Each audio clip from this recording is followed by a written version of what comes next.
Bonjour à tous. Le digital est une révolution technologique qui change, qui modifie la façon de concevoir, d'organiser le transport. Ça permet des remontées d'informations plus rapides, un traitement des données dans des meilleures conditions. Maintenant, ça change également les rapports entre les différents acteurs. Pour parler de l'impact de la digitalisation sur la chaîne de transport, nous avons autour de cette table un panel d'acteurs représentatifs à qui je vais demander de bien vouloir se présenter, en commençant par Monsieur Chambon. Bonjour, Laurent Chambon, directeur commercial de Fleetboard, solutions télématiques. Bonjour, Gaëtan Chouvet, GEFCO, directeur des opérations de transport pour FVL en France, c'est-à-dire toutes les opérations de transport de véhicules. Bonjour, Quentin Lefrère, directeur général de Shell Bitume pour la France, la Belgique, le Luxembourg et les Pays-Bas. Bonjour à tous, Stéphane Crène, moi je m'occupe d'innovation au sein de GS1. GS1 est une organisation internationale qui s'occupe de standardiser les échanges d'informations dans le monde de la supply chain.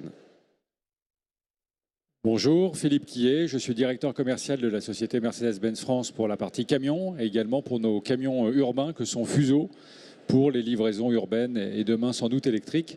En tout cas, la promotion des solutions est ce que nous voulons mettre en place auprès de nos clients. Merci. Alors nous allons commencer par la télématique en fait. Le digital recouvre beaucoup de choses. Il faut bien commencer par quelque chose. On va parler de télématique. Monsieur Chambon, que recouvre aujourd'hui l'informatique embarquée dans les véhicules ? Alors, la solution digitale et télématique que nous proposons, c'est tout d'abord une analyse de la performance du véhicule qui est liée au véhicule, mais aussi au chauffeur, et mesurer l'impact au niveau social avec les données de temps, mais aussi la traçabilité des véhicules sur une carte à tout moment. Mais aujourd'hui, est-ce que toutes les entreprises s'équipent ou comment évolue le marché qui jusqu'à présent était quand même souvent animé par des grands groupes qui s'équipaient? Est-ce qu'aujourd'hui c'est un marché qui concerne l'ensemble des acteurs du transport? Alors, la télématique concerne tout le secteur, en effet, mais pas toutes les sociétés investissent dans la télématique. Par contre, si je regarde nos clients, on peut avoir des sociétés de petite taille, mais aussi des grands groupes, tout en fonction de l'utilisation des données et des systèmes que nous proposons. Merci. Alors, Monsieur Chouvet, vous êtes responsable directeur de la région nord-est de GEFCO.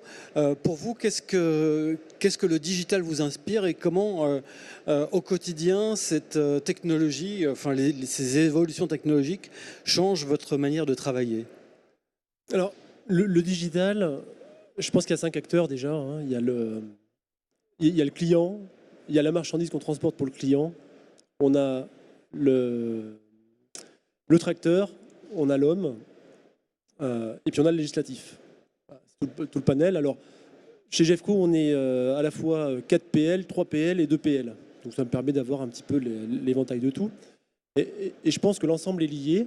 Donc la digitalisation va sur les 5 domaines. Alors chaque domaine progresse plus ou moins vite, si vous voulez, mais c'est quelque chose qui se développe. Alors, auparavant, j'étais dans un autre métier qui était dans les travaux publics. On faisait aussi du transport. Il y avait 0 télématique. C'était 0 sur la partie travaux. Il n'y avait pas besoin. Alors chez GEFCO, on a de la télématique. Alors pourquoi de la télématique? Parce que ça permet de savoir déjà où sont nos convois, s'ils ont déchargé, le temps qu'il leur reste à produire. Ça, c'est pour la partie exploitation. Sur la partie suivi client aussi, parce que, voilà, on a besoin d'informer nos clients si les voitures sont chargées, si on a livré, etc. etc. Enfin, on fait de la messagerie. Donc le transport de voitures, c'est GEFCO en France, on transporte environ 1 million de voitures. Il y a une vingtaine de points de chargement et on a 6000 points de livraison. Et donc les camions sont amenés en fonction du marché, parce que c'est un marché très saisonnier. au mois de juillet, au mois d'août, vous livrez dans le sud de la France. En hiver, vous livrez moins, enfin bon, etc. Donc les camions sont amenés à aller de partout vers partout, avec des chargements qui changent. Donc on a besoin de mesurer aussi la performance de nos conducteurs et de savoir s'ils sont, notamment d'un point de vue consommation, et d'utilisation du matériel, si notre matériel est bien utilisé et si la consommation est la plus optimale possible. Voilà les grands sujets qui nous concernent et qui font qu'on utilise la télématique aujourd'hui. GEFCO est ce qu'on appelle un commissionnaire de transport, c'est-à-dire que vous êtes à la fois transporteur et chargeur, on peut le dire comme ça? Vous pouvez exactement le dire comme ça, c'est ça. D'accord. Alors, surtout dans le transport de voiture. Hein. Donc ça veut dire un traitement d'information particulièrement fin, justement pour pouvoir communiquer à la fois avec vos clients, avec le client final, mais aussi avec vos sous-traitants. Oui, alors on communique, je faisais le décompte tout à l'heure avant de venir, pour transporter une voiture chez GEFCO, c'est 17 à 18 systèmes d'information différents. Voilà. Donc, c'est pas trop ça? Bah, c'est beaucoup, mais c'est la vie de 4 PL, 3 PL, 2 PL en fait. On traite tout. Et donc il faut arriver à trouver traiter la bonne information dans ce magma d'informations. C'est ça le challenge du digital, quoi. C'est capter la donnée, mais ensuite être capable d'en tirer des enseignements pertinents, quoi, en fait. C'est exactement ça. C'est-à-dire que vous avez un flot d'informations. Si on prend Flipboard, vous avez un panel d'informations et il faut arriver dans tout ce magma d'informations à retenir les quelques valeurs qui vont être essentielles pour notre activité, qui pourraient être différentes dans la partie peut-être du bitume, mais en tout cas sur la voiture. On reprend les quelques valeurs qui seront clés, dont on a besoin d'une fiabilité sur la valeur et de la robustesse dans le temps de la valeur. Et c'est ça qui est important en fait, et c'est ça qui fait après la force du métier. Il y a des indicateurs qu'on n'a pas besoin de regarder et d'autres il faut qu'on regarde et qu'on suive au quotidien. Est-ce que la difficulté c'est pas justement de pouvoir communiquer ces données entre les différents systèmes? Vous disiez qu'en avoir parce qu'il faut développer des interfaces, j'imagine. Tout à fait, il faut développer de l'interface. Si on prend par exemple Flipboard, on a réinvesti dans 130 convois Mercedes cette année. L'an dernier, on est en train de les mettre en service. En fait, on redéveloppe une interface entre Flipboard et Tom, qui est notre logiciel d'exploitation. Donc, ça, on le relie. On a une interface à venir entre Flipboard et notre interface de gestion RH. Puisqu'on prend les tachygraphes communicants, et ça on veut que ça aille directement attaquer notre base RH pour la paye des conducteurs. Donc on redéveloppe des interfaces et voilà. Donc ça, l'interfaçage est clé, est clé dans le métier et sur toutes les applications. Après, la nécessité d'avoir beaucoup d'applications, je pense que je vous dis, il y a une vingtaine d'applications pour transporter une voiture, et je pense que nos confrères ont à peu près le même nombre d'applications. S'il y en a une vingtaine, c'est qu'on en a besoin d'une vingtaine. Alors, est-ce qu'on pourrait en limiter quelques-unes? Peut-être, mais l'outil idéal n'existe pas. C'est-à-dire qu'il faut prendre le meilleur outil et ensuite faire en sorte que l'enchaînement des outils soit le plus optimal possible, d'où l'interfaçage.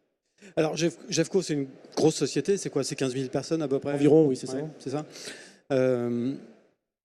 Est-ce que la révolution digitale a transformé un petit peu la manière dont vous traitez l'information? Je veux dire, est-ce qu'il y a eu des data scientists qui ont été recrutés? Est-ce que la direction informatique a changé? Vous avez recruté des gens qui avaient un profil un petit peu différent? Comment ça s'est passé chez vous?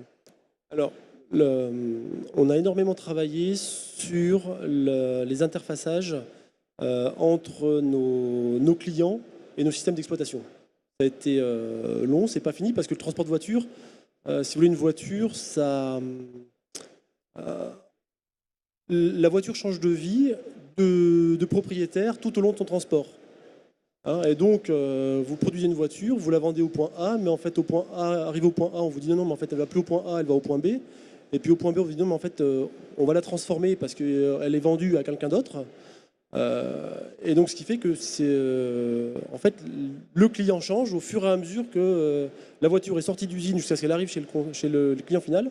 elle change entre guillemets de propriétaire, elle peut changer de destination et on y affecte des éléments, des kits bois, on peut repeindre entièrement la voiture si nécessaire.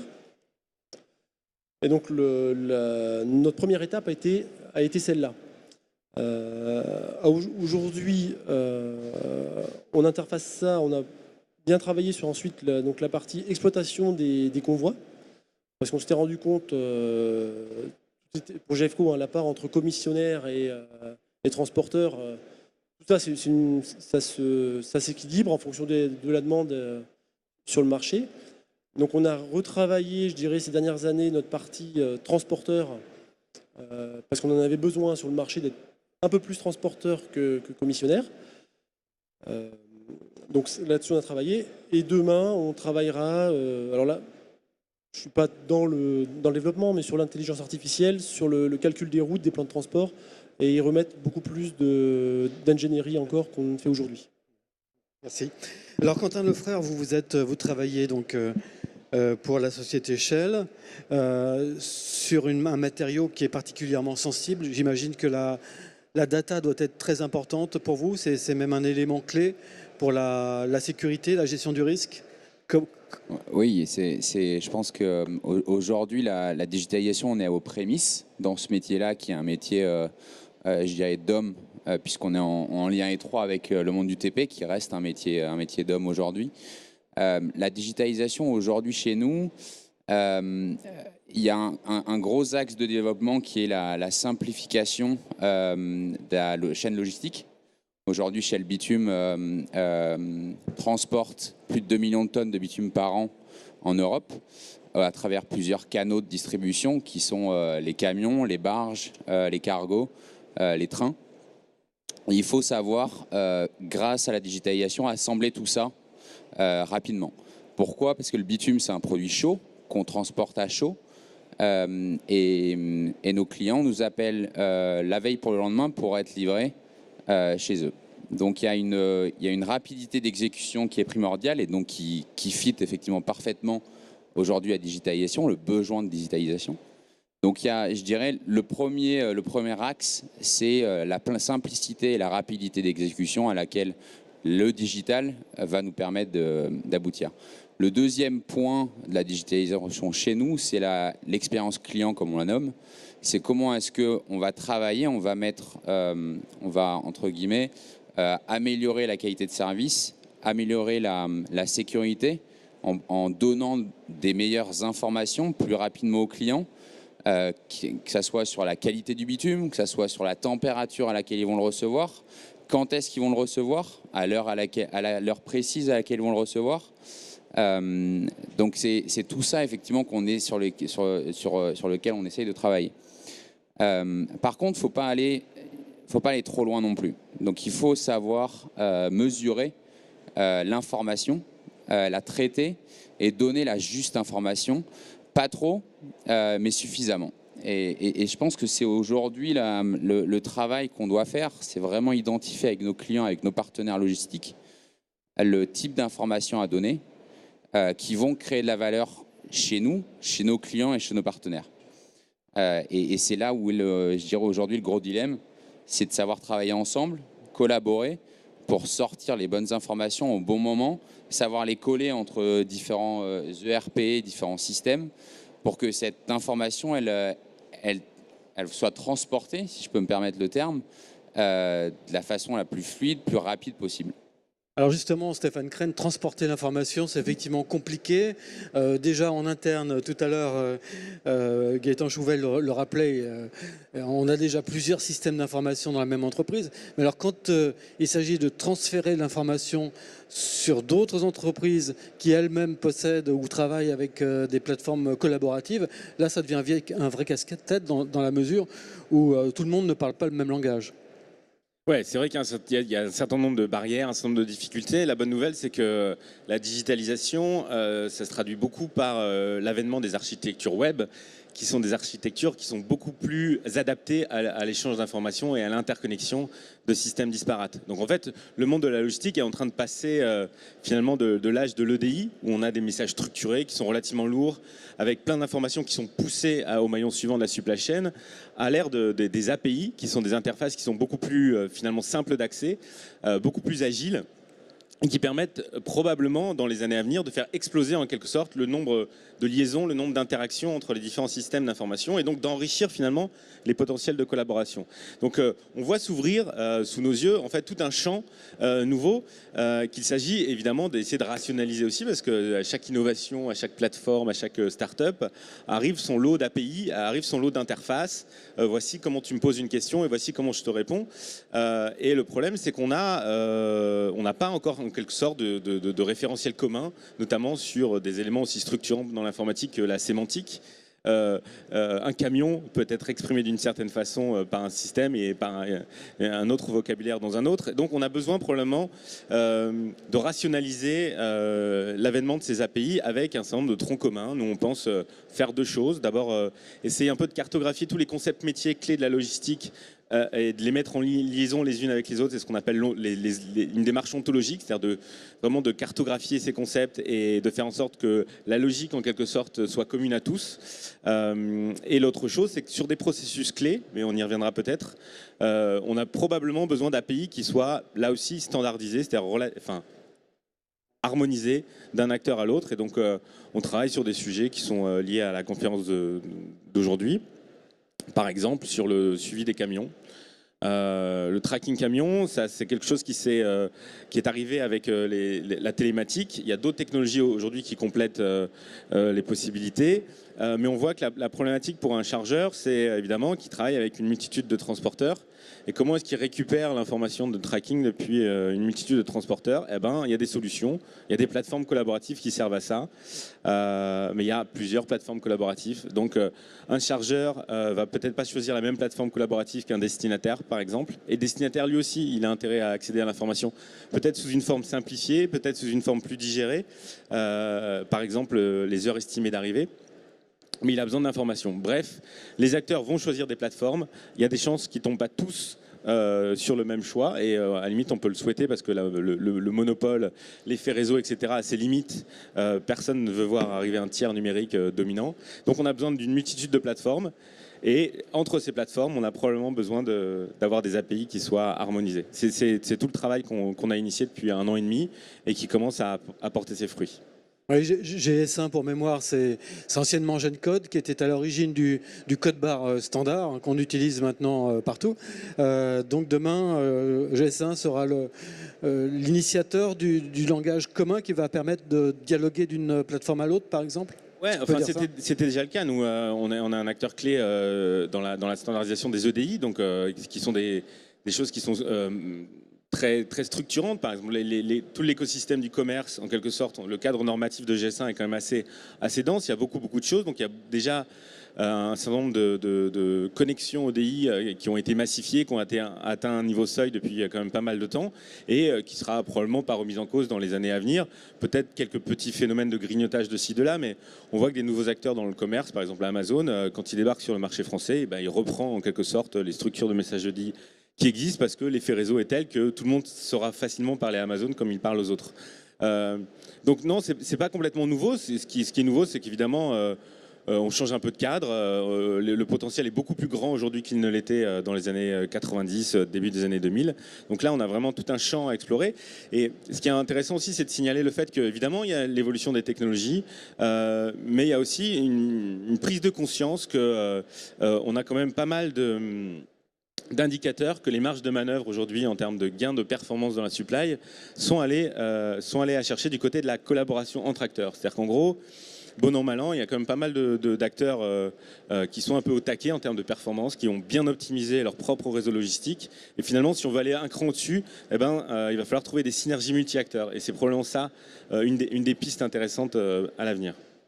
Merci. Alors Philippe Quillet, vous êtes directeur commercial chez Mercedes.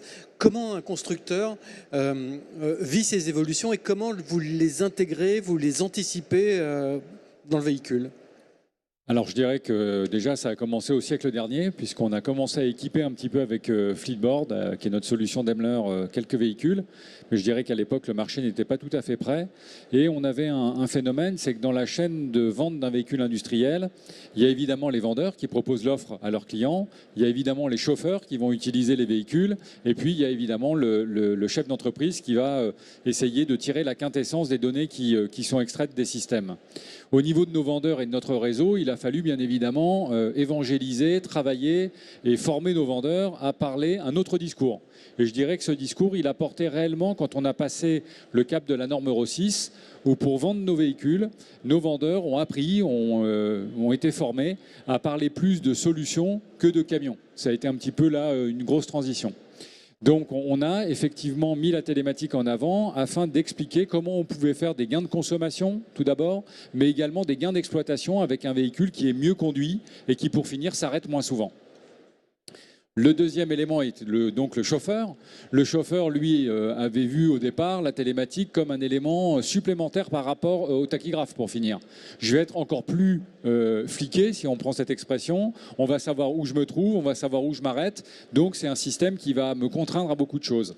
Et en définitive, et ça, c'est, je dirais, un peu le côté pionnier de nos clients, transporteurs, qui ont très vite compris que pour que le chauffeur soit un acteur de tout cela, il fallait l'intégrer dans la chaîne de valeur et utiliser ces données non pas contre lui, mais avec lui pour améliorer la rentabilité de l'entreprise, bien sûr, en consommant moins de carburant, moins de freins et différents autres éléments qui vont amener à une meilleure accidentologie. Et ça se retrouve également souvent dans l'incitatif sur sa paye. Et c'est là où la télématique a amené un vrai plus. C'est qu'avec une note de conduite, un chauffeur peut améliorer, je dirais, son salaire dans beaucoup d'entreprises de transport qui ont mis de l'incitatif. Et puis, évidemment, le chef d'entreprise, lui, qui a fait l'investissement du véhicule, qui a fait l'investissement de la télématique, a évidemment à cœur de s'y retrouver. Et c'est tout à fait normal. Et je dirais qu'il se retrouve dans une situation positive par l'utilisation du véhicule qui est faite par le chauffeur, mais également, et là je rejoins les personnes qui sont intervenues avant moi, sur l'exploitation des données pour évidemment localiser son véhicule, mais également avoir des données qualitatives à mettre en face de son client sur l'utilisation du véhicule, j'en ai parlé, mais également sur la localisation ou sur la manière dont il manage son entreprise en général. Et je pense que ça, c'est vraiment la valeur de demain. C'est comment une entreprise de transport, avec ses équipes, avec ses chauffeurs et ses chauffeuses, car on a beaucoup d'entreprises de transport qui ont maintenant des femmes qui sont conductrices et qui sont souvent de bonnes conductrices à l'aise avec la télématique, je le précise. On a cet enjeu de dire comment une entreprise de transport demain pourra se démarquer, faire la différence en montrant une image la plus moderne, mais la plus efficace possible au travers de la collecte de données qu'elle peut avoir sur son véhicule. Je pense que c'est un des enjeux qu'on doit réussir demain. En fait, c'est le métier du conducteur routier qui change. C'est une évolution aussi qui permet peut-être d'attirer des nouveaux, d'attirer des vocations, puisque je pense que le fait de pouvoir piloter un camion avec des outils de ce type participe aussi à la revalorisation peut-être du métier d'une certaine manière, pour attirer des conducteurs, mais aussi participe à la revalorisation même peut-être du transport tout simplement. Alors effectivement, on pourrait imaginer deux choses. D'une part, on le voit bien dans les entreprises actuellement de transport, on a deux types de chauffeurs. On a des chauffeurs qui sont un petit peu ancienne génération et qui s'adaptent, je dirais, à cette nouvelle technologie. Et dans le recrutement des nouveaux chauffeurs, on voit bien qu'il y a presque une attirance pour les systèmes et ils ont envie de contribuer un petit peu à la vie de l'entreprise. Et je pense que c'est là où la direction qu'il faut que nous prenions tous ensemble pour faire de demain ce métier de conducteur un métier plus technologique qui contribuera à l'exploitation de l'entreprise. Je m'explique, c'est-à-dire qu'aujourd'hui, les chauffeurs ont un smartphone pour la plupart à titre personnel, également souvent à titre professionnel, des systèmes embarqués. Et il faut que nous, on arrive à faire en sorte que les informations, les données qui circulent au travers du véhicule soient lisibles par le chauffeur, évidemment en toute sécurité quand il est en train de conduire le véhicule, et permettre au chauffeur de jouer un rôle dans le mode d'exploitation. de l'entreprise, notamment avec des retours d'informations, avec une meilleure fluidité entre l'exploitation transport et le chauffeur qui est dans le véhicule. Et là, évidemment, on se pose la question de la formation, parce qu'il va falloir accompagner aussi les chauffeurs dans la formation pour pouvoir les rendre plus efficaces dans cette partie. Et puis si on rêve un petit peu ou si on va un petit peu plus loin, même si ce sujet-là est un petit peu en ce moment sensible, si on imagine demain un petit peu d'autonomie des véhicules, avec un chauffeur à bord, puisque c'est le parti pris, et nous on y tient chez Mercedes à toujours le mettre en avant. Le chauffeur fait partie pour nous de la chaîne logistique et il est dans le véhicule, mais par contre il aura peut-être demain, un peu comme un commandant de bord dans un avion sur une autoroute, la possibilité d'exécuter avec une tablette ou avec un autre système quelques opérations en lien avec l'exploitation centrale de l'entreprise. Et là, on aura un métier qui sera quand même de plus en plus valorisant, de plus en plus technologique et de plus en plus ancré dans la vie de l'entreprise, afin que le chauffeur, les jeunes d'aujourd'hui aient envie de devenir conducteurs demain, en tout cas. Monsieur Chambon, quelles sont les motivations pour lesquelles une entreprise de transport vient vous voir pour équiper sa flotte? Est-ce que c'est gagner en productivité, avoir des véhicules plus propres, participer à la réduction du nombre de kilomètres, plus de transparence, plus de sécurité? Voilà. Quelle est la première des motivations? La première des motivations, c'est avoir de la transparence. La transparence sur d'abord où sont les véhicules, la transparence de savoir la consommation des véhicules. On voit en ce moment et depuis quelques années l'effet CO2, donc, qui est aussi lié à la consommation, donc de pouvoir identifier quelle est la consommation, de savoir quel est le niveau de conduite des chauffeurs, parce que je dirais que tout le monde peut conduire un camion, mais quand on parle de 5 voire 6 litres de différence entre un mauvais chauffeur et un très bon chauffeur, par une grosse flotte à l'année, ça fait énormément d'argent à la fin du compte. Donc c'est d'optimiser aussi l'entraînement des chauffeurs. On a des clients qui ont des centres d'entraînement pour que leurs chauffeurs soient toujours à l'écoute des nouvelles méthodes de conduite pour être le plus efficace possible, donc réduire la consommation. Mais c'est aussi un gain de productivité pour l'entreprise. C'est de faire en sorte s'il y a un souci technique, et ça c'est l'aspect sécurité, c'est que le système de télématique peut prévenir d'un arrêt du véhicule parce qu'il y a un service ou maintenance qui doit être fait. Donc au lieu d'avoir 2 arrêts en l'espace d'un mois, le chef de parc va optimiser l'arrêt du véhicule, va le bloquer qu'une seule journée. Il peut préparer ça, donc ça va pas apporter une perte de gain parce qu'il planifie cela. Et un arrêt avec deux sortes de travaux sur le véhicule fait qu'il ressort et puis après il est tranquille pour un. Donc c'est un ensemble de beaucoup de choses. Oui, chez Jeff Cole, donc tous les véhicules sont, enfin en tous les cas ceux qui vous appartiennent, sont équipés? Oui, alors nous 100% de nos véhicules sont équipés. Ouais. Je crois que la télématique, pour revenir sur la partie réellement transporteur et de PL, je pense que c'est une montée en compétence du métier. Aussi bien chez le chauffeur que chez l'exploitant, et que même au niveau des services support. Parce que finalement, l'information, on l'a. Donc avant, l'information qu'on se donnait de manière orale et qui prenait le temps de l'échange, en fait, et ben ça, on l'a de manière automatique. Et donc on traite plus des sujets de la technicité, des problèmes que l'on peut avoir, que finalement du quotidien. Et ça c'est un vrai plus parce que finalement nos conducteurs montent en compétences, le métier est plus valorisé, plus valorisant. Voilà, donc ça c'est important. Donc ensuite, sur la partie, est-ce que tous nos convois sont équipés? Oui. Et dans les choix qu'on a retenus dans le renouvellement de notre flotte, puisqu'on est, donc c'était ce que je disais tout à l'heure, on a fait énormément d'investissements l'an dernier. Le choix a été fait sur le couple télématique embarqué avec le tracteur. Pourquoi ce parti pris-là? Parce que nos précédentes expériences, on avait des tracteurs avec une télématique autre, pas celle du constructeur, et on avait toujours une difficulté à avoir ou être sûr que la donnée qu'on traitait était juste. Donc on était obligé, si vous voulez, de reprendre 5, 6, 10 données pour se dire ok, l'amélioration de notre performance sur ce convoi-là on a quelque chose à faire sur ce qu'on voit. Alors que aujourd'hui, le fait d'avoir mis le tracteur avec la télématique de la même marque, aujourd'hui, je ne regarde qu'une valeur sur la performance du matériel. Voilà. Et je sais que j'ai un indicateur, et donc c'est du gain de temps. C'est aussi ça permet d'accélérer aussi l'échange et la progression de nos conducteurs.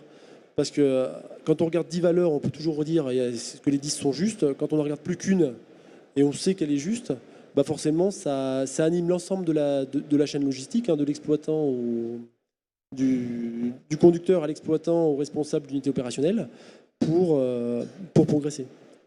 Ça fait partie des critères de choix quand vous choisissez un sous-traitant, la partie informatique, sa capacité justement à vous transmettre de l'information, à capter de l'information et à vous remonter l'information. Alors, donc là je vais prendre une casquette plutôt 4PL. C'est évident qu'aujourd'hui, ou 4PL ou 3PL, c'est évident qu'aujourd'hui on souhaite avoir de l'information et de l'échange de données. Donc avec tous nos sous-traitants principaux, on est reliés par EDI. Pour nos fournisseurs de taille intermédiaire, eux, en fait, ils prennent une application, donc une app, et puis ils nous saisissent dessus les informations dont on a besoin. J'ai chargé, j'ai livré. Voilà. Et puis après, pour les plus petits, ils prennent aussi l'application parce qu'ils n'ont plus le choix. On était allé il y a 2 ans, 3 ans. On avait installé nos systèmes de télématique dans les camions de nos sous-traitants parce qu'on voulait pouvoir gagner du temps. On est en train d'accélérer ça et puis on n'a plus forcément besoin de ça. C'est vous qui investissez l'informatique. On l'avait fait pour d'autres raisons. Oui, voilà. On l'avait fait pour d'autres raisons. On pouvait le faire, donc on avait une opportunité, on a été opportuniste. Voilà. Maintenant, aujourd'hui, on ne le fait pas parce que notre sous-traitant est responsable. On n'a pas besoin de savoir combien consomme le camion d'un sous-traitant. C'est ça de sa responsabilité. De toute façon, s'il consomme trop, il ne sera pas compétitif sur le marché et donc il ne sera pas retenu dans les prochains appels d'offres.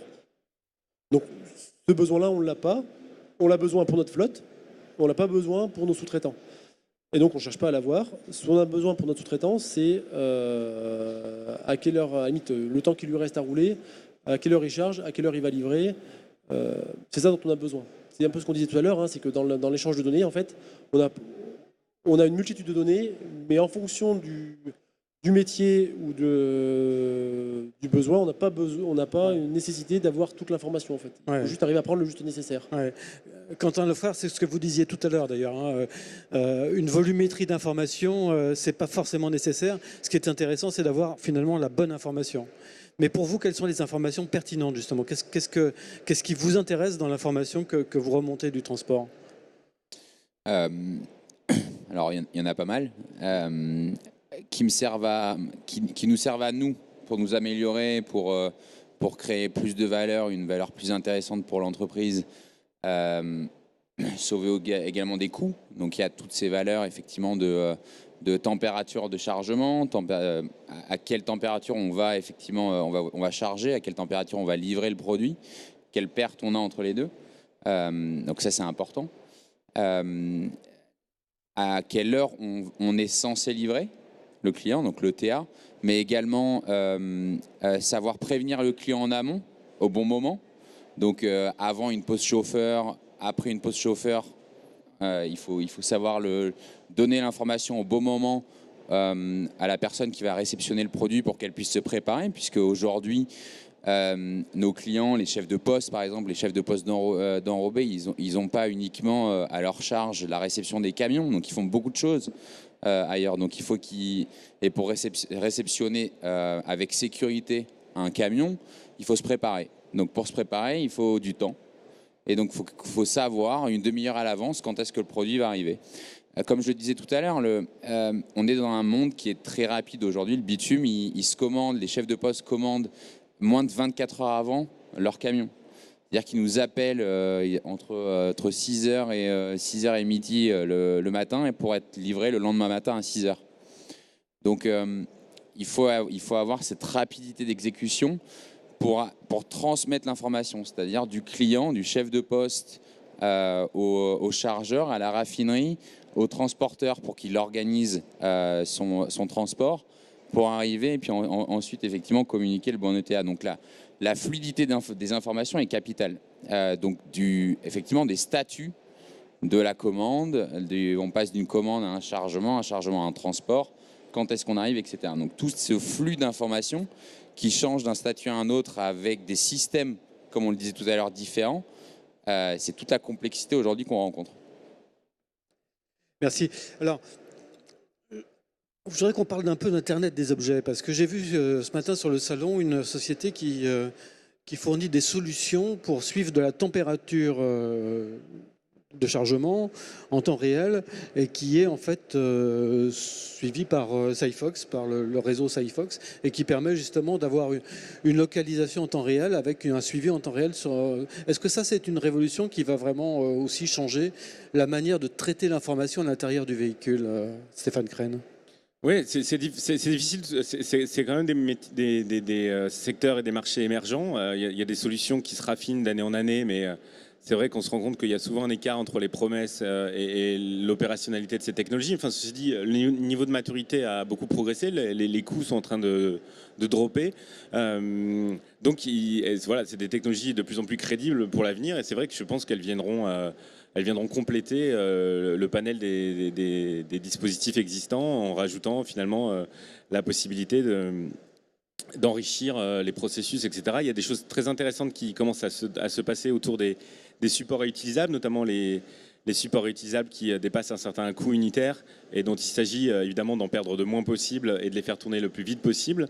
Il y a des acteurs qui avaient fait le choix finalement d'avoir une gestion très fine de ce support réutilisable avec des processus de gestion un peu compliqués, coûteuses, de facturation, d'avoir à chaque fois à chaque flux.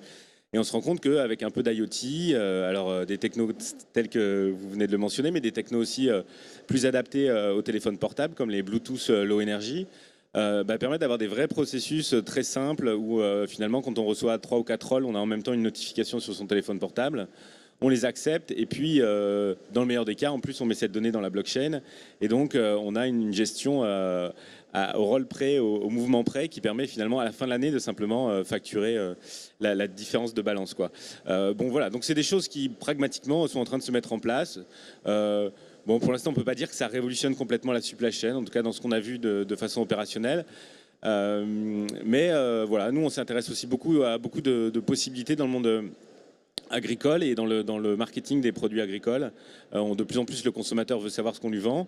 Et avec ces technologies-là, on va être capable de beaucoup mieux qualifier et l'origine et aussi les conditions de production de ce qu'on lui vend, sur des questions autour de la santé de la terre, sur des questions autour du bien-être animal, de l'usage de phytosanitaires, ce genre de choses.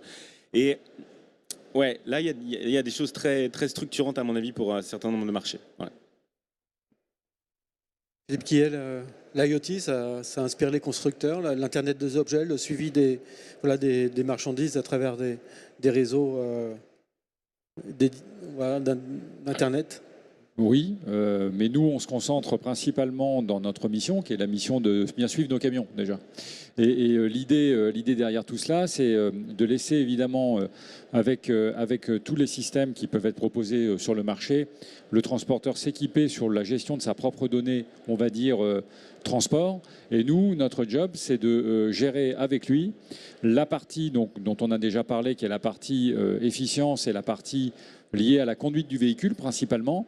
L'enjeu étant, numéro 1, étant la consommation de carburant depuis déjà pas mal d'années et qui est aujourd'hui bien maîtrisée. Et nous, on en avait fait une force quand on a lancé notre gamme Euro 6, puisqu'on avait été ceux qui étaient du parti de dire on doit donner une note à notre client sur la conduite de son chauffeur. Et cette note, elle est liée également à la topographie pour pouvoir comparer un chauffeur qui roule sur une région à une région qui peut être plus montagneuse ou différente. Donc ça, c'était une première étape. La deuxième étape, au niveau de la donnée, c'est de permettre à nos clients de mieux exploiter leur véhicule. Et je dirais que le mot-clé pour cela, c'est le temps. Et là, je me réfère un petit peu également à l'aviation, c'est-à-dire qu'aujourd'hui, quelqu'un qui achète un Airbus, il veut qu'il puisse voler le plus souvent et le plus longtemps possible. Et je dirais que là, de la même manière, nos camions doivent pouvoir rouler le plus longtemps possible, c'est-à-dire avec des espacements de vidange qui sont évidemment le plus long, le plus lointain. Et ça, on le fait déjà par la partie technique du moteur, mais on veut le faire également avec le travail du transporteur et de son chauffeur sur la manière dont il conduit le véhicule afin qu'il puisse ménager la mécanique et pouvoir l'utiliser plus longtemps. Parce que le temps, c'est de l'argent dans ce cas-là. Et au-delà de cela, on est maintenant capable d'équiper nos véhicules avec de la maintenance prédictive. Jusque-là, on donnait une information, on disait tiens, le véhicule est à 140 000 km pour un tracteur et il est temps de faire la vidange. Attention, dans moins de 3 semaines, il faudra faire cette vidange. Et là, la deuxième étape que nous avons mis en place, et qui est en place maintenant avec des offres concrètes, est de dire, de par les calculateurs, la température d'huile du moteur est à un certain niveau, et ce niveau de température nous inquiète. Donc votre véhicule peut avoir un problème dans les 8 heures qui viennent. Sur ce trajet, on a un atelier qui a les pièces disponibles et qui peut réparer votre véhicule. Et dans ce cas-là, on va faire là du prédictif pour avoir le moins de contraintes possible sur la vie du transport et sur la vie du véhicule pour délivrer sa mission finale. Donc vous voyez, on a beaucoup d'étapes qui ont été franchies. Alors ça se fait petit à petit, parce qu'il faut également, j'avais parlé des vendeurs tout à l'heure, mais former également nos équipes après-vente à travailler avec ces nouveaux outils. Donc c'est des étapes qu'on franchit avec nos clients. On ne le fait jamais tout seul, ça doit se faire avec le client. Dernier point important là-dessus que je souligne, c'est qu'on a essayé jusque-là, comme avec la conduite, on avait vraiment le à cœur de donner une note, non pas pour envoyer 15, 20, 30 informations auprès des entreprises de transport, mais envoyer une note. De la même manière, pour la maintenance prédictive, on ne veut pas, entre guillemets, contraindre le client à faire un choix, mais on veut l'accompagner avec de l'humain. Parce que la data, c'est important, mais pour vivre dans un monde complexe qu'est le monde du transport, il faut également qu'il y ait de l'humain. C'est pour ça que quand le véhicule va avoir cette fameuse température d'huile qui n'est pas normale, on va faire en sorte qu'une alerte soit envoyée auprès de l'atelier le plus proche, auprès du client, qui sera toujours le décisionnaire. Et si, à un moment donné, il n'y a pas de réponse au travers des systèmes ni de l'un ni de l'autre, on a notre service qui est à Maastricht, qui gère au niveau européen l'ensemble du dépannage et du service d'accompagnement des clients, qui prendra contact directement avec le client pour l'alerter et pour s'assurer que l'information a été transmise. Donc on veut toujours garder ce contact, je dirais, personnalisé avec nos clients pour y mettre de l'humain et faire en sorte que surtout la bonne décision soit prise à la fin. Merci. Alors, à ce niveau du débat, est-ce que vous avez des questions ou peut-être des témoignages sur ce sujet de la digitalisation du transport? J'attends que des mains se lèvent, auquel cas on vous amènera un micro, de façon à ce que vous puissiez poser votre question et que tout le monde vous entende. Alors, je regarde. Pour le moment, je ne vois pas de mains se lever. Une fois, 2 fois, non, pas de questions. Ok. Bon, pas de questions.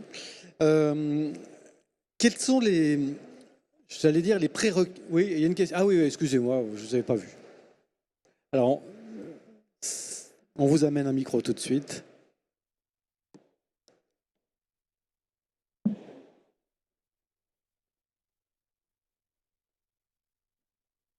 vous remercie. Je voulais savoir en termes de dématérialisation et notamment du dématérialisation du CMR, où est-ce que Fleetboard se situe sur ce point-là? C'est-à-dire dans l'utilisation de la documentation ou c'est-à-dire la transmission d'informations, sur le fait qu'un organisme puisse valider en fait ce CMR et pouvoir le dématérialiser pour l'envoyer directement à notre client. Alors là, on n'est pas encore... on y pense au niveau de la digitalisation des CMR, mais on n'est pas encore... on n'a pas un produit développé pour en ce moment. Mais c'est un sujet qui nous est rapporté par les clients et sur lequel on va travailler.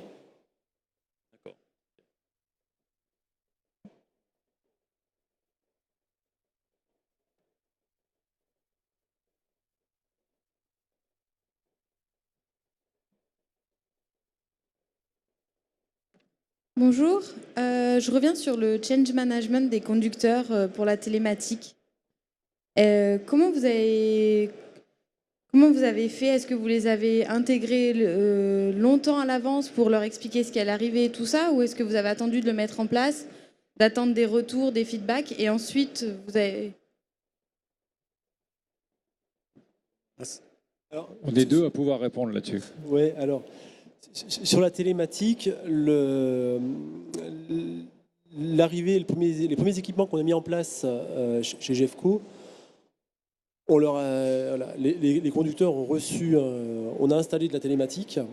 Mais là, j'étais pas présent sur la première fois. Je peux vous parler de comment on a fait le renouvellement. Je pense que les conducteurs étaient... au départ, il y avait eu un frein sur la télématique en se disant c'est quelque chose qui va venir me surveiller. Ça, c'est vrai, c'est arrivé. Et je pense qu'ils ont vu déjà un intérêt parce qu'ils ont vu qu'on y a mis... ils ont reçu leur mission, ce qu'ils devaient charger, où et quand et à quelle heure. Donc là, ils ont gagné du temps. Ils n'avaient plus à prendre le téléphone, noter ce qu'ils devaient charger, ça arrivait automatiquement. Donc, ils y ont vu un intérêt. Sur la partie consommation ou performance chauffeur, je pense que les premières télématiques n'étaient pas très fiables. Là, sur le nouveau renouvellement qu'on a fait, clairement, on sent que c'est fiable. Et les chauffeurs ont pris le jeu d'améliorer ça. Donc ça se fait plutôt naturellement. Et enfin, sur le choix de la solution ou sur l'ergonomie, en fait, c'est simple, on a pris les différents fournisseurs de solutions et on a fait choisir sur l'ergonomie à certains chauffeurs et eux ont choisi la tablette qui leur semblait la plus efficace et la plus confortable pour eux. Voilà, donc ça se passe bien et je pense que quand on met dans les mains d'un conducteur un outil qui est efficace et qui marche bien, bah forcément ça marche. Voilà. Oui, Philippe Quier. Oui, en complément, on a une politique qu'on a identifiée très clairement chez Mercedes. En tout cas, il y a déjà plus de 6 ans. On a mis en place dans l'ensemble de notre réseau de distributeurs des moniteurs experts. Alors, un moniteur expert, c'est quelqu'un qui est un expert de la conduite. Il n'a pas vocation à être meilleur que le chauffeur de l'entreprise. Il a vocation à être pédagogue, à savoir expliquer, à savoir accompagner, pour expliquer d'une part les nouveautés du véhicule, la manière de le conduire, et également de parler de l'outil télématique avec lui. Et je dirais que ce partenariat qu'on a mis en place a vraiment permis de créer une nouvelle valeur, je dirais. C'est dans la relation entre le constructeur que nous sommes et le distributeur local et son client, que quelqu'un qui parle chauffeur discute directement avec les conducteurs, ce qui n'était pas le cas avant, parce qu'un vendeur reste quelqu'un qui parle en général au chef d'entreprise ou aux décideurs, alors que là, on a un intermédiaire qui connaît la gamme, qui l'utilise, qui sait conduire, qui va passer du temps avec eux dans les cabines et qui va également être capable d'aller sur le système, non pas pour être un expert de Fleetboard ou de la télématique en général, mais savoir utiliser des données comme un chauffeur doit l'utiliser. Et au-delà de ça, on est aussi capable de monter avec ce réseau de moniteurs experts, pour finir, des formations assez personnalisées, assez spécifiques aux entreprises sur une matinée ou sur une formation spécifique avec les moniteurs de référence de l'entreprise ou pour des entreprises de plus petite taille sur des conducteurs directement. Et juste pour terminer sur ce point-là, c'est important, on parlait tout à l'heure d'activités de travaux publics et de transport de bitume. Il est vrai qu'on a démarré en télématique principalement avec des gros acteurs dans le transport longue distance. Et puis petit à petit, en France, on a quand même un maillage d'entreprises de taille régionale ou nationale très importante qui ont vite pris le pli de s'équiper également. Et aujourd'hui, on équipe également de toutes petites entreprises de transport, y compris dans le travaux public, dans le malaxeur par exemple, au niveau des toupies à béton. Aujourd'hui, on arrive à gagner près de 10 litres de consommation avec la formation des chauffeurs et avec une toupie à béton de dernière génération. Donc là, il y a des enjeux économiques très très importants. Et là où on pensait que la télématique serait un petit peu absente et la conduite, l'analyse de la performance, eh ben, y arrive petit à petit également. Mais tout ça se fait, et c'est bien que vous le soulignez, avec l'accompagnement des chauffeurs, car on ne pourra pas y arriver sans eux. Et pour préciser aussi, nos clients, pour combattre cette peur d'être surveillé par le chef des parcs, etc., a été de dire, bah, écoute, si tu consommes moins, donc tu fais gagner de l'argent à l'entreprise, ah ben, on se partage ce gain. Et il y a beaucoup d'entreprises qui ont, grâce à ça, créé un système de bonification. Donc le chauffeur, il a tout intérêt et il se sent vraiment part de la société, il se sent part d'apporter un profit au résultat de l'entreprise. Merci.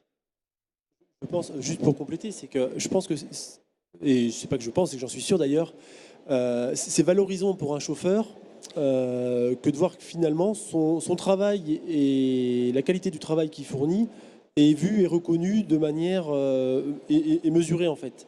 Parce que bien souvent, ce qu'on est par le passé, c'était moi, mon exploitant m'aime pas, lui m'aime pas, machin.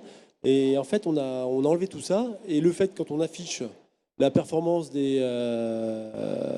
la performance des chauffeurs sur dans les salles des conducteurs, en fait, je pense qu'ils sont assez fiers et heureux de pouvoir voir que leur travail est reconnu. Alors, il y a ceux qui ont des très bonnes notes, et puis il y a ceux qui ont les moins bonnes notes, mais de manière assez naturelle aujourd'hui, ils sont enclins à progresser. Juste pour recompléter, si on regarde d'ailleurs demain les enjeux qui nous attendent avec l'écologie, avec l'environnement en ville, alors ça ne concernera peut-être pas tous les véhicules, parce que le diesel avec Euro 6, ça fait des progrès extraordinaires. Et aujourd'hui, on a un petit peu, je dirais, une image du camion et du diesel qu'on doit tous ici, les acteurs du transport et de la logistique, redorer. Mais aujourd'hui, on a des enjeux dans les villes qui vont arriver très vite, avec des véhicules qui vont être avec des technologies alternatives, où là aussi, de nouveau, il va falloir former les chauffeurs, parce qu'utiliser un véhicule demain électrique ou au gaz, peu importe, c'est une conduite qui est différente de celle qui existe sur un véhicule diesel. Et au travers de toute cette formation et de toute cette anticipation de la conduite, ce qu'on veut, et je le disais tout à l'heure, c'est que l'entreprise de transport soit capable de montrer, je dirais, une note très positive auprès de ses chargeurs. Un petit peu comme dans l'immobilier, quand vous avez le ranking avec le taux je cherche pas de CO2, mais pour la performance énergétique. De la même manière, demain, peut-être qu'une entreprise de transport se démarquera parce qu'elle sera capable de montrer que grâce à sa politique, notamment avec la politique incitative sur les chauffeurs et avec le fait qu'un chauffeur soit très attentif à sa conduite, son empreinte énergétique sera très faible. Pourquoi ? Parce que si on parle de véhicules électriques demain, le principal polluant sera plus la plaquette de frein que le moteur du véhicule. Et là, c'est l'ensemble de la conduite qui est prise en compte par le chauffeur, qui doit être mis en avant. Et moi, je crois beaucoup que le transport, avec le camion, pour redorer son image, pour avoir une image positive auprès des citoyens et citoyennes que nous sommes, parce qu'on le sait bien quand on en discute à la maison ou le week-end, le camion n'est pas toujours bien vu, ou le transport, et notre rôle c'est d'essayer de le rendre plus attractif pour trouver des conducteurs demain, pour trouver des exploitants, pour donner des vocations dans les métiers que nous représentons. En après-vente, on cherche aussi des mécaniciens, par exemple, en poids lourd. Et bien, il faut absolument qu'on donne une image positive de toute cette chaîne, et je pense que l'entreprise de transport qui est vertueuse, qui fait des efforts, aura demain, d'une manière ou d'une autre, et je sais que nos amis transporteurs sont toujours inventifs, une manière de le montrer pour dire « moi je suis meilleur que le voisin parce que j'ai mis des choses en place, parce que je suis capable de le prouver ». Et je pense que là, il y aura un vrai élément différenciant, certainement pour des acteurs qui réussiront à prendre des parts de marché. Merci. Il y a d'autres questions? Oui, ici. On vous amène un micro. Je vous demande de bien vouloir vous présenter juste avant de poser la question, s'il vous plaît.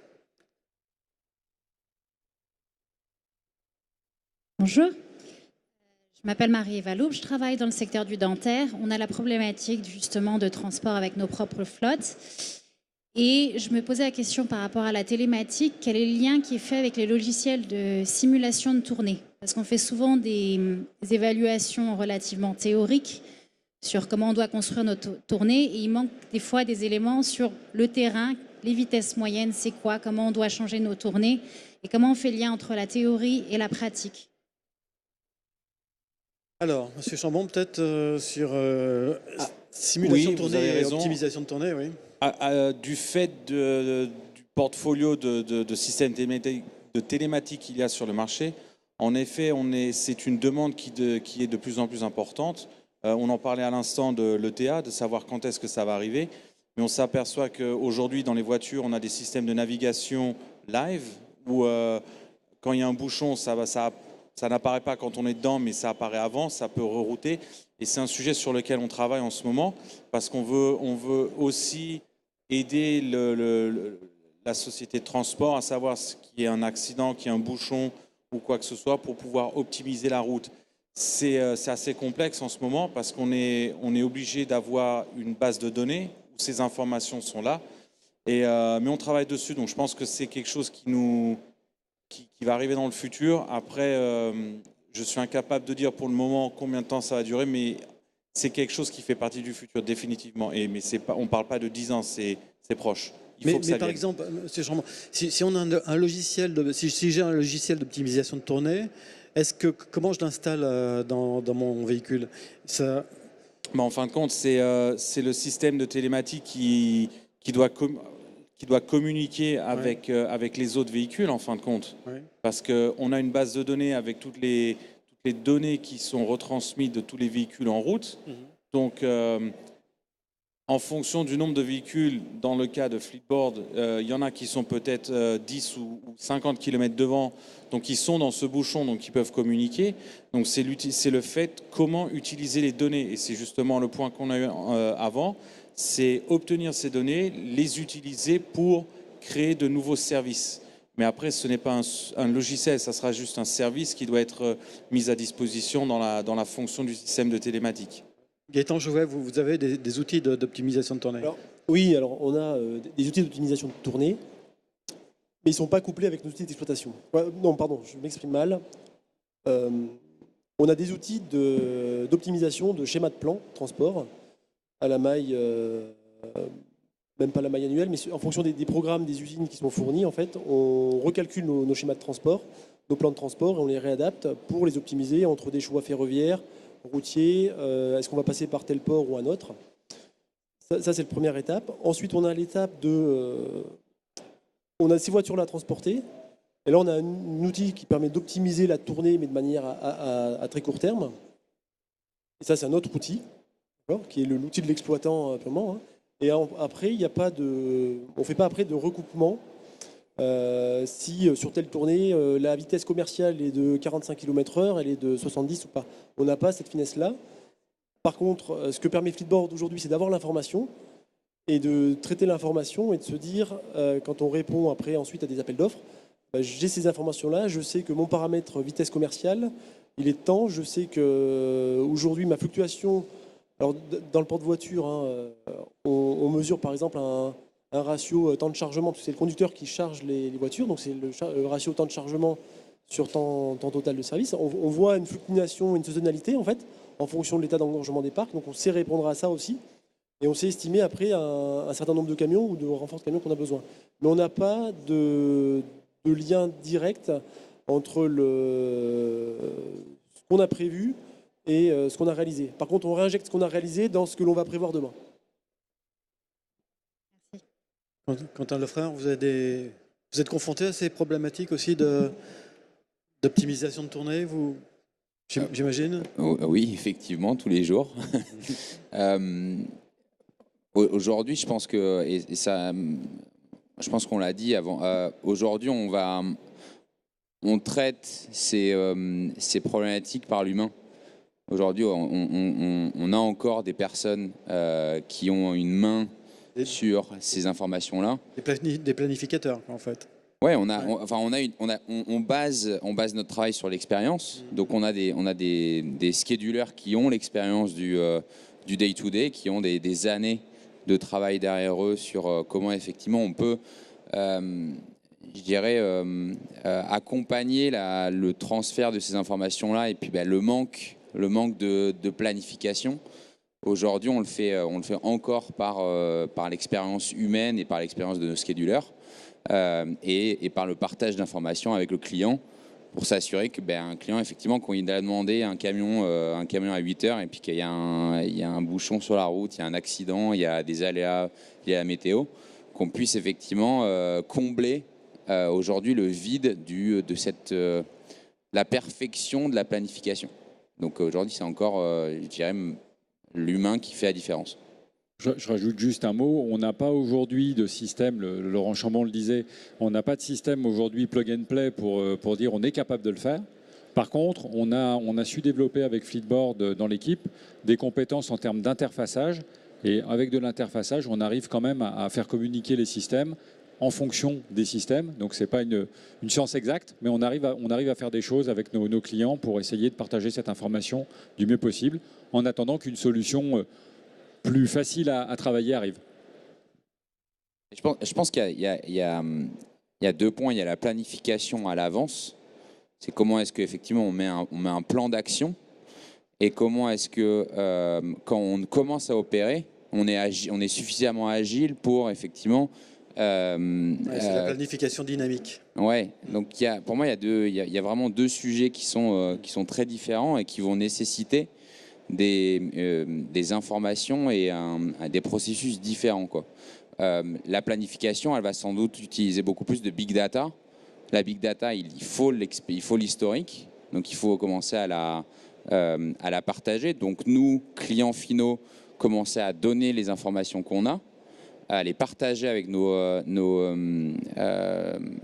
partenaires, commencer à l'utiliser, voir comment est-ce qu'on peut en tirer de la valeur pour créer des modèles de planification. Et ensuite, effectivement, commencer à travailler avec d'autres partenaires qui seront plus aptes à traiter l'information en direct pour modifier effectivement le ETA dont on parlait ici. Alors, il y avait une question dans le fond de la salle.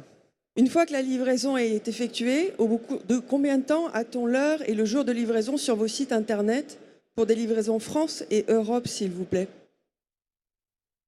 Qui souhaite répondre? Alors, pour GEFCO, si vous utilisez l'application qui s'appelle GEFCO Drive, c'est régénéré tous les quarts d'heure. Et vous avez déjà un système, donc toutes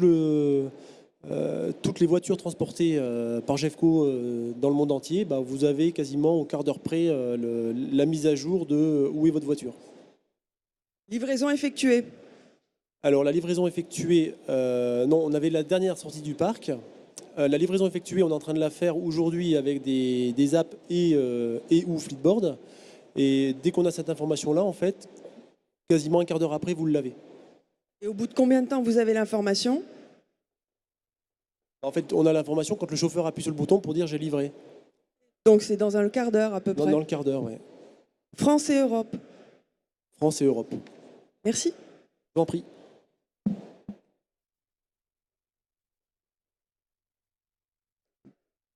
D'autres questions? Finalement, Stéphane Crène, au-delà des difficultés techniques qu'il y a à faire communiquer des plateformes entre elles, est-ce que finalement, il n'y a pas, c'est pas encore plus compliqué d'avoir un consensus pour une volonté, je dirais, de la part des différents acteurs de partager des données? Est-ce que c'est pas là-dessus qu'il faut travailler en priorité, faire en sorte que qu'il y ait une vraie relation de confiance entre les partenaires? Non, moi je crois que la vision elle est quand même largement partagée, aussi bien du côté des acteurs métiers, les chargeurs, les transporteurs, les destinataires, que des acteurs technologiques eux-mêmes. Moi je pense qu'il n'y a pas tellement de doute sur là où il faut aller, vers l'ouverture des données, vers la multiplication des interconnexions, vers la simplification de tout ça. Mais effectivement, il y a un enjeu de confiance. C'est-à-dire que quand on est des concurrents directs et qu'on s'interconnecte, on devient un peu interdépendant. Et on n'a pas tellement envie de se mettre dans une relation d'interdépendance avec ses concurrents si on n'a pas un certain nombre de gages. Et donc la confiance, c'est pas quelque chose, c'est quelque chose qui se construit. Il faut le construire, il faut l'objectiver, il faut des outils pour le faire. C'est pour ça d'ailleurs que le mot blockchain buzz autant en ce moment dans le monde de la supply chain, parce qu'on voit bien que là, il y a quelque chose à dénouer. Donc nous, on travaille beaucoup sur l'interplateforme. L'idée que un destinataire peut choisir sa plateforme de tracking, par exemple, et le chargeur lui-même en choisit une, et de temps en temps, ce ne sera pas la même. Et donc, il faudra que ces deux plateformes soient capables de se pousser des données de type ETA, par exemple, etc. Bon, quand on fait ça, évidemment, il y a une plateforme qui communique à une autre plateforme. Et par exemple, si celle qui ouvre ces données met 5 secondes à répondre à une requête, c'est pas terrible pour la première qui du coup est décrédibilisée vis-à-vis de son client. Donc en fait il faut des règles du jeu et il faut être capable d'objectiver les performances des unes et des autres, etc. Ensuite il y a de temps en temps aussi des logiques d'anonymisation. C'est-à-dire que moi je suis plateforme, j'ai des clients, j'opère un certain nombre de processus collaboratifs. Je ne veux pas forcément dire à mes concurrents quels sont mes clients, où est-ce que je suis fort, où est-ce que je suis faible, etc. Donc, de temps en temps, les plateformes vont vouloir communiquer, ouvrir de la donnée, sans forcément dire que ce sont elles qui la détiennent, cette donnée. Et donc, il faut quelque chose qui anonymise entre les deux. Il y a d'autres types d'enjeux. Il y a des enjeux d'identité. Aujourd'hui, une des difficultés qu'on a, c'est que pour unifier ce monde numérique de la supply chain, on a des solutions, on a des utilisateurs de ces solutions, mais on n'a pas d'identité transverse. C'est-à-dire que moi, j'utilise ma solution, je tape mon login et mon password, je suis connu de cette solution-là.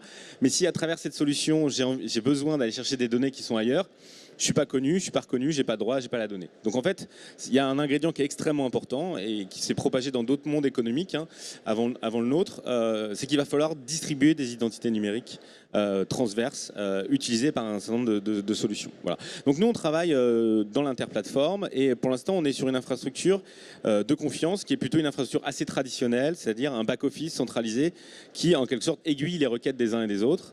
On travaille beaucoup sur la prise de rendez-vous par exemple, donc l'idée que les transporteurs demain puissent prendre rendez-vous chez un ensemble de destinataires depuis leur propre outil et donc accéder aux agendas numériques qui sont distribués dans d'autres outils. Bon, nous, on reçoit les requêtes et on les oriente vers celui qui a l'outil qui opère l'agenda numérique de tel ou tel acteur. Donc, c'est un back-office traditionnel, centralisé, ça passe par nous. La chose, c'est qu'on le fait parce que ce sont des technologies qui sont maîtrisées, qui sont efficaces, qui sont relativement peu coûteuses, donc qui offrent des perspectives opérationnelles à court terme. Mais en même temps, on voit bien qu'en faisant cela, on se met un peu dans la peau de la plateforme de plateforme, et donc on occupe une place qui est extrêmement convoitée.